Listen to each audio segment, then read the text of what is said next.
नमस्कार, स्वागत है आप सभी का। मैं हूं आपके साथ मनु तेवतिया। फटाफट अंदाज में आपको खबरें दिखाएंगे, लेकिन उससे पहले एक बड़ी खबर आ रही है। धर्मांतरण केस पर यूपी पुलिस का नया खुलासा। कनाडा और कतर से जुड़े हैं पूरे इस रैकेट के तार। उमर गौतम ने FCRA का उल्लंघन कर ट्रस्ट का पैसा अपने खाते में डाला है।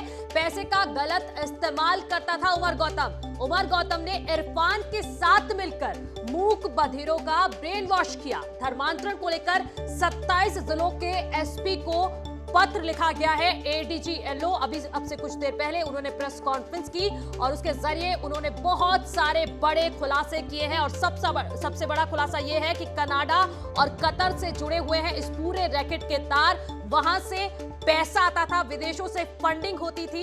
इस्लामिक दावा जो सेंटर है वो चलाया जाता था और उसी के जरिए यहां से पूरा धर्मांतरण का खेल चलता था। दरअसल आज यूपी ATS ने 3 लोगों की गिरफ्तारी की है। उमर और जहांगीर जो पहले से ही कस्टडी में है, उनसे पूछताछ चल रही है। और इस पूछताछ के बाद जो 3 तस्वीरें आप देख रहे हैं, इन्हीं तीनों को आज पकड़ा गया है। और उसके साथ साथ कई बड़े खुलासे ADG LO प्रशांत कुमार ने किए हैं, जो हम आपको बता रहे हैं। कनाडा और कतर कनेक्शन निकलकर सामने आया है धर्मांतरण का, कि कैसे ये पूरा खेल चल रहा था भारत में धर्मांतरण का। विदेश से पैसे आ रहे थे इसी के लिए, और ट्रस्ट का पैसा अपने खाते में डालता था। यानी कि विदेशों से फंडिंग होती थी ट्रस्ट के लिए, और ट्रस्ट का सारा खाता जो पैसा आता था वो सारा अपने खाते में डालता था उमर गौतम, और उसी के जरिए ये पूरा धर्मांतरण का खेल चल रहा था।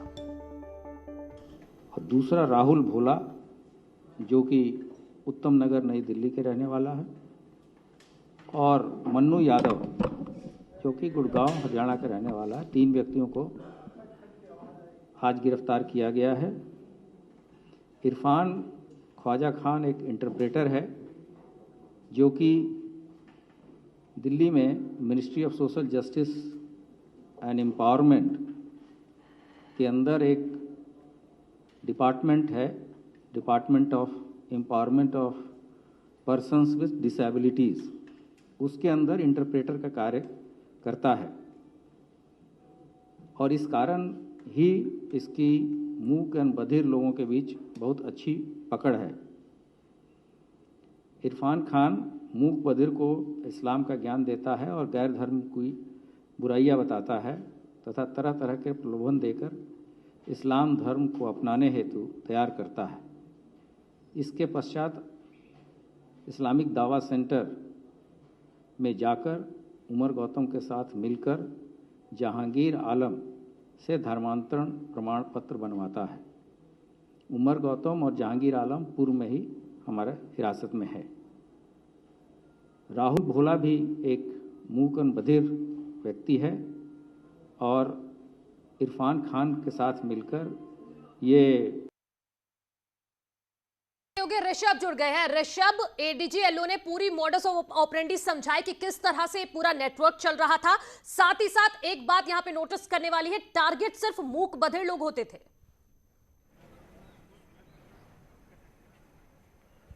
देखिए, ये बात पहले भी बताई जा रही थी और अब सबूतों के माध्यम से उसको मजबूती से रखा भी जा रहा है कि ये जो डम्प एंड डेफ मूक बधिर बच्चे हैं या उनके जो किशोर हैं, युवक हैं, वो इनके सबसे ईजी, सबसे आसान टारगेट होते हैं, चूंकि वो सोशली मार्जिनलाइज्ड होते हैं। परिवार भी उनको किनारे कर देता है, समाज भी उनको नहीं पूछता है। तो ऐसे में इरफान, जिसकी बात की जा रही है, वो खुद एक सरकारी कर्मचारी है, सेंट्रल गवर्नमेंट के एक डिपार्टमेंट में पोस्टेड है, और वो इंटरप्रेटर है। उसका काम ही यही है मूक बधिर बच्चों को समझाना, बताना। लेकिन वो उन मूक बधिर बच्चों को, किशोरों को, युवकों को इस्लाम की ट्रेनिंग दे रहा था अपनी साइन लैंग्वेज के माध्यम से, या ये कहें कि उनका जो मूल धर्म था उसकी बुराइयां बताता था। मूल धर्म की बुराइयां बताता था, इस्लाम की अच्छाइयां बताता था, और फिर इस्लामिक दावा सेंटर, जो उमर गौतम की संस्था है, वहां ले जाकर ऐसे मूक बधिर बच्चों का धर्म परिवर्तन कराता था।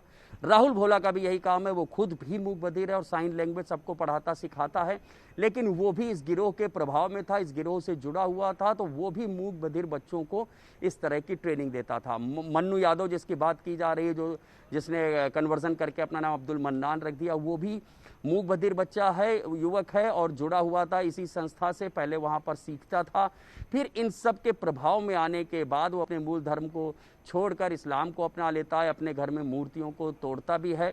तो ये तो रहा इंडिया में जो इनका नेक्सस था। इसी के साथ साथ एडीजीएलओ ने जो इनका एक इंटरनेशनल नेक्सस है उसके बारे में भी बताया है। बिलाल फिलिप नाम के एक शख्स का आज नाम सामने आया है, जो कि कैनेडियन है, उसकी अपनी एक संस्था, और बताया जा रहा है जो इस्लामिक दावा सेंटर जो उमर गौतम की संस्था है वो बिलाल फिलिप से भी जुड़ा हुआ है। जबकि बताया जाता है बिलाल फिलिप के ऊपर काफ़ी गंभीर आरोप लग चुके हैं, वो एक बार गिरफ्तार भी हो चुका है।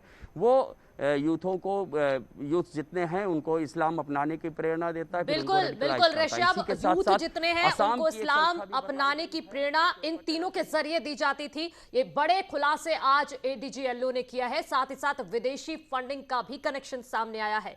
कनाडा, कतर, इन सभी के तार जुड़े हुए हैं। ट्रस्ट के नाम पर वहां से पैसा आता और उसका इस तरह से इस्तेमाल किया जा रहा था। फिलहाल बहुत शुक्रिया आपका तमाम जानकारी।